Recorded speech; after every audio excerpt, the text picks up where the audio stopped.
tunakuomba utusaidie, utulinde na maadui zetu tunavyoishi.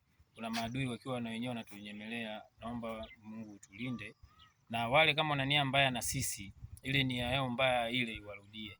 Sisi hatuna nia mbaya na mtu baba, tunaishi kwa amani, ila kama kuna watu wana shida na sisi, wana nia mbaya na sisi ovu, ile nia mbaya iwarudie baba. Nadhani Mwenyezi Mungu hamna kitu kinachoshindikana mbele, yani chini ya jua. Ina maana kinachofanyika, yoyote anaweza kufanya jambo akiona yeye anaweza, ila ajui kuna baba juu wa kumkimbilia. Sasa tunaomba Mungu, mtu yote anayefanya kitu kibaya na wewe umfanyie jambo baya, ashindwe.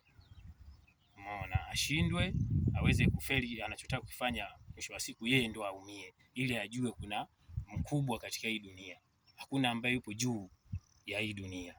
Mimi ni hayo nilikuwa naomba Mungu, naomba utusaidie, utulinde watoto wako. Nenda na hapo sasa.